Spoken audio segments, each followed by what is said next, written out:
The Prince of Persia reboot was released 12 years ago in 2008.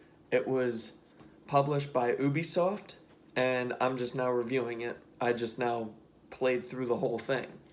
So, what do I have to say about Prince of Persia 2008, 12 years later? So, I'll start with the positives like I normally do. So, with it being cel shading art style, it still holds up beautifully. The graphics are superb still. They're not mind-blowing like PS4 Pro or PS5, but for it being a 12-year-old game, it still holds up very well, graphically. The storytelling, I actually liked. The story was so-so, but the storytelling of it, the narrative, it reminded me so much of Assassin's Creed style of storytelling, where you find somebody and then you go in the past and you find out past history of said person, whatnot. I actually appreciated that. And yeah, I know they're by the same publisher, not the same developer, but by the same publisher. So yeah, it's kind of a given that studios will go to one another and say, "I really like that. Can I use that as a plot device?" And sometimes they grant them that permission. The main character, the Prince of Persia, I guess they never really say his name. They say his donkey's name, but never his. And Elika, I will say they have some good and fun personality in the game. I think the Prince has a lot more charisma than Elika, but she's still a good standout, especially considering all of the other characters are just bland, one-note creatures or characters. Even her dad is just evil dad. That's all I can say about her dad's character. Even the main villain is just kind of main villain stereotype. That's about it. Araman, or whatever his name is. So, QTEs in games, my all-time favorites are from the Naruto Storm series. So in Prince of Persia, they kind of have these, but they don't have the button prompts other than in the combat. So the QTE sections are basically whenever you're climbing walls, running over walls, and then you're going through the portals and the jumper things, I forget what they're called, the special things that you acquire through the game. And what I can say is, especially in the special jumps, they actually have some very, very inventive cinematics. Okay, it actually makes you feel immersed in it. It actually feels like part of a film, to be honest. Alright, that's about all I have good to say about Prince of Persia. So, let's get on to the negatives. For a game that's, I'll say, at least 7-8 hours long, it is extremely repetitious. Okay? I don't have an issue with the storytelling, but how they went along with the plot device is basically one note. You have a prologue, you go through all of that, you meet, the prince, Elika, bad guys, Elika's dad, you meet unknown donkey named Farah, whom you actually never actually meet. And then after that, you're playing, the gameplay, running on walls, jumping and all of that, and then the combat. Well, the combat's fun for about the first 2 hours.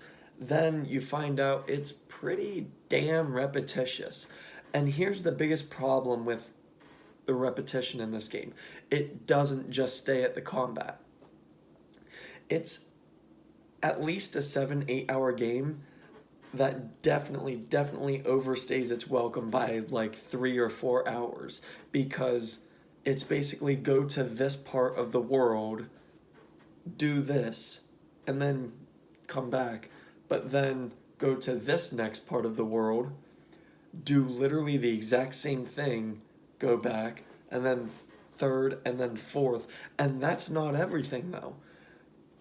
Of those 4 parts of the world, you basically have to do at least 2 times each on top of that, because you acquire the new skills, so you unlock parts in the environment that allow you to progress with the story. So essentially, not only is the combat repetitious, but the map design and the plot devices are repetitious. And not even that, the gameplay itself ends up tediously repetitious. You're jumping, running on walls, even going through the special jumps. Like, it all definitely overstays its welcome. You do so much of all of that, so much, just so much. It's overdone, way overdone. I wouldn't have had an issue if it were one part of the world, the first part, doing what you do in the original Prince of Persia, and then the second one, give it some variety. I don't know. Give your character the ability to temporarily fly or something. You know, the third one, give them super strength. Then the fourth one, I don't know, give them an invisible cloak. I mean, Harry Potter kind of perfected it. Why not just do that? But instead, we're left with a 4-part world doing the exact same jumping, running. And I mean, the puzzles are fun and they actually are strategic, but they are very far few and in between.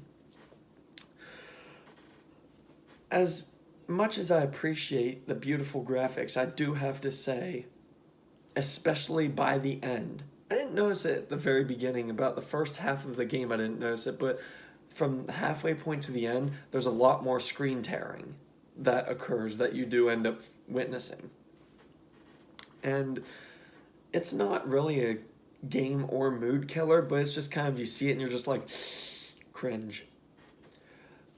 Another problem I have with the environments is that they're so bland. Literally, the different part of this world is the temple. And what's different about it? It's a desert. Sand. Everything else kind of looks futuristically mechanical. Or just run down. So you basically have a temple in the middle of a desert. And then you go through the gate. And then you have crumbled down buildings and futuristical mechanic looking places. It's so mundanely done too. It doesn't look good at all. The temple and the desert, they actually look great. But then outside of that, looks pretty bad. And I get it, it's a 12-year-old game, but I don't have any knocks on the desert part. So why am I degrading the other side? Like, why didn't they put as much time into that as they clearly did with the desert? And I get it, the desert and the temple is just one wide open space, but you know what? For that wide open yellow of a space, it looks damn beautiful. Also, there's no difficulty setting, which I already initially have a problem with games that don't have a difficulty setting, but I have an even bigger problem when they're too easy. This game, because of the repetition, you figure out the mechanics of every single facet of its gameplay within 30 minutes. And it's essentially just way too easy. Like, not that you can die in this game, because you never die, because it's like a kid's game, apparently. It's a rated T kids game. But even when you fall off a cliff, you don't die. Elika just comes to save you. That's it. And on top of that, there's no tension anywhere in this game. None at all. Okay, there are moments where it'll get your heart beating because it's actually a really impactful scene of gameplay that you have to put in, or one or two cutscenes that just make your heart race. But essentially, though, it's a game designed to let you win, and that's not good at all. The puzzles are the most difficult things of this game. That's sad. I mean, that's kind of typical, but also that's sad. So as I was saying about the dad and the main villain, this applies to every single villain in this game. They're all bland, even the main villain, even the dad. Dad is stereotype evil dad. Main villain is stereotype main villain. Uh, Villain creatures are stereotype generic creatures. The mini bosses within each section of the world that you fight, they have their own uniqueness, but they're not really anything as a standout. I mean, for this game, for villains and characters, yeah, they're a bit of a standout, but not nearly as much of a standout as the main character you play as, an Elika. One final negative I have with Prince of Persia 2008, the absurd camera work.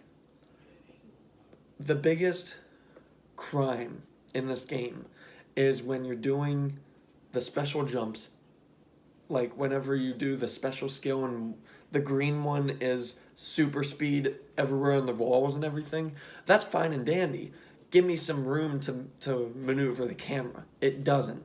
It has the camera up here, and you're supposed to be dodging things right in front of you, and it only lowers right whenever it's in front of you. And there were countless times where I had to restart at sections because I had like not even a second's worth of time to move, and it didn't give me the time. On top of that, while you're fighting, even whenever you're jumping and running on walls, the camera goes wonky. Now, I can kind of forgive the absurd camera work when you're running and jumping on the walls because of the very, very bad controlling of the game. But even so, that's a negative within a negative. So bad controls and absurd camera work equals this is just honestly almost a broken game. I mean, if it weren't for the graphics and the main characters, the prince and Elika and Farah, from what we've learned about Farah, she seemed to be a funny donkey, but we never meet her. And not to mention the story of this game, I like the storytelling and I appreciate the story, I appreciate the back history you find out about Elika, and you know, I like that they kept the prince a mystery, but I don't like stories where your character is nameless and you know practically nothing about them. I appreciate that they gave the prince some personality of like him being a charmer, and there are some times where they're competing for who's more charismatic, and I appreciate those times, but essentially we still don't really know anything other from the prince other than he's charismatic and sometimes funny. So otherwise, that's all I have to say about Prince of Persia from 2008. Played this on PlayStation 3, and I'm going to have to give this a 4 out of 10. It started out as a pretty good game. Pretty good story, fun gameplay, but not even halfway through, and I literally was just like, okay, so this is it. Cool. And not to mention the ending is just kind of an end. I mean, the trophy even says when you beat it, to be continued, ... 12 years later, we still have yet to have a proper sequel. I get we have an epilogue, but it doesn't matter. They should probably go in and edit the name of that trophy. That's ridiculous. To be continued, and it's literally just them walking away while there are like clouds of darkness mixed with sand, I guess, with main villains just kind of coming after them from behind. It's like, okay, so we've done this very bad ending before, so okay, I'm done with this, I guess. So anyway, yeah, Prince of Persia 2008, 4 out of 10. Thank you.